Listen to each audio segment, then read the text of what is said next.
नमस्कार दोस्तों, मैं शिवम चतुर्वेदी और आप सभी लोग देख रहे हैं हिंदू वॉइस चैनल। दोस्तों, सुधीर चौधरी तो आप जानते ही होंगे और उनकी पत्रकारिता को भी आप जानते होंगे।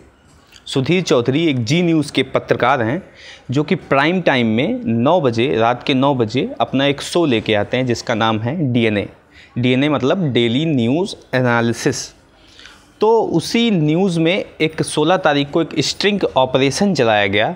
तो किस लिए वह स्टिंग ऑपरेशन था और किसके ऊपर वो स्टिंग ऑपरेशन था, उसी सारी चीज़ों पे बात करने के लिए आज ये दोस्तों वीडियो बनाया जा रहा है। दोस्तों, स्टिंग ऑपरेशन में हाफिज़ गुलाम सरवर को दिखाया गया है। हाफिज़ गुलाम सरवर कौन है दोस्तों? आप सभी लोग जो टीवी देखते होंगे या फिर यूट्यूब चैनल्स पे बहुत देखते होंगे, वो सभी लोग हाफिज़ गुलाम सरवर को जानते होंगे। हाफिज़ गुलाम सरवर जाने माने टीवी के प्रवक्ता हैं जो कि ऑल इंडिया मुस्लिम यूनाइटेड के राष्ट्रीय प्रवक्ता भी हैं। तो उन्हीं के ऊपर वो पूरा स्टिंग ऑपरेशन दोस्तों चलाया गया है। हाफिज़ गुलाम सरवर आपको जितने भी बड़े बड़े न्यूज़ चैनल हैं उस पर आपको वो दिख जाएंगे, चाहे वो आर भारत हो, चाहे न्यूज़ 18 इंडिया। आर भारत के साथ अभी कुछ दिन पहले, 2-4 दिन पहले ही अर्नब गोस्वामी के साथ उनकी एक बहुत जोरदार डिबेट हुई थी, वो काफ़ी वायरल भी हुई थी। भैया जी कहीं शो पे वो अक्सर आपको दिखेंगे, साथ ही साथ आपको अमीश देवगन के साथ वो काफ़ी दिखेंगे आपको। लेकिन सवाल ये है दोस्तों कि वो जी न्यूज़ पे नहीं दिखेंगे, और जो ये स्ट्रिंग ऑपरेशन किया गया है वो जी न्यूज़ के द्वारा ही दोस्तों किया गया है। तो दोस्तों, ये थी पूरी कहानी स्टिंग ऑपरेशन की। अब आगे आपको बताते हैं कि उस स्टिंग ऑपरेशन में क्या हुआ और आगे उसकी व्याख्या करते हैं कि किस तरह से उसको कैसे प्रस्तुत किया गया है, क्या चीज़ दिखाने की कोशिश की गई है, क्या बताने की कोशिश की गई है और असल में उसमें क्या दिख रहा है। तो दोस्तों, हाफिज़ गुलाम सरवर को शायद आप लोग हमारे चैनल पे भी वो अक्सर आते रहते हैं और आप लोग यहाँ पे भी उनको आप देखे होंगे। तो दोस्तों, हम बताते हैं आपको कि 16 तारीख को ये स्टिंग ऑपरेशन चलाया गया है जी न्यूज़ पे, जो कि किया गया था 7 से 8 मार्च के बीच में।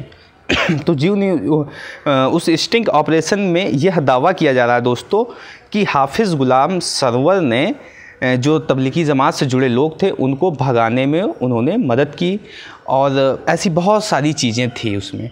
तो जब उनसे पूछा गया कि किस तरह से उन्होंने तबलीगी जमात से जुड़े लोगों को भगाया, तो उन्होंने यह जवाब दिया कि उनके पास एक न्यूज़ चैनल की आईडी थी, जो कि उनका एक यूट्यूब चैनल है, उसकी आईडी थी न्यूज़ चैनल की। उसके द्वारा उन्होंने पास बनवाया था।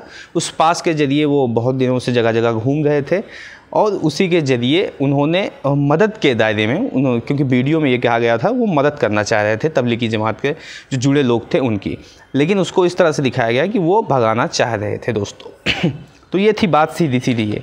साथ ही साथ ये भी कहा गया कि हाफिज़ गुलाम सरवर के द्वारा कि वो चाहें तो मुस्लिम वोट का ध्रुवीकरण कर सकते हैं, क्योंकि जो स्टिंग ऑपरेशन किया गया था दोस्तों वो एक पॉलिटिकल पार्टी बन के वो लोग गए थे और वो स्टिंग किए थे।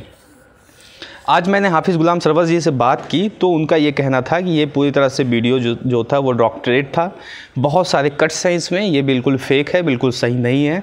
उनका ये भी कहना था कि एक आदमी था जो कि पिछले 6 महीने से हमारे साथ से जुड़ा हुआ था। नाम उसका उन्होंने बताया था जमील, कुछ ऐसे करके नाम गलत हो सकता है दोस्तों। तो नाम उन्होंने ये बताया था। वो साथ ही साथ ये भी बताया कि वो आरजेडी पार्टी से जुड़े हुए थे।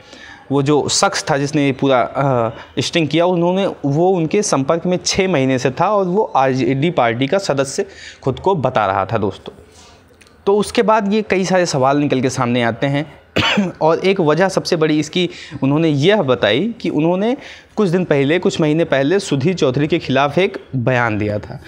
उन्होंने सुधीर चौधरी के ऊपर ये आरोप लगाया था कि वो आईएसआई एजेंट हैं, वो पाकिस्तान फरस्ती करते हैं, क्योंकि उनका पूरा वर्डिक्ट ये था कि उन्होंने ये कहा था कि जैसे अगर हम ऐड चलाते हैं तो ऐड का हमको पैसा मिलता है, 2 मिनट का किसी प्रोडक्ट का ऐड चलाएंगे तो उसका हमको लाखों रुपये पैसा मिलता है। लेकिन जो जी न्यूज़ है पूरा दिन पाकिस्तान करता रहता है, तो ऐसा वो क्यों कर रहा है? क्या उसको पाकिस्तान पैसा दे रहा है? तो इसी प्रक्रिया में उन्होंने ये आरोप लगाया था कि सुधीर चौधरी जो हैं वो पाकिस्तान फरस्त हैं, आईएसआई से उनको पैसा मिलता था।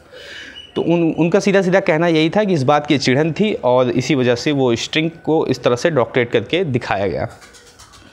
साथ ही साथ वो यह भी कह रहे थे कि जी न्यूज़ से उनको डिबेट के लिए कई बार बुलावा आया, वो जी न्यूज़ पे डिबेट से जाने के लिए मना कर दिए। तो ये सारी चीज़ बातें तो हो गई हाफिज़ गुलाम सरवर जी की।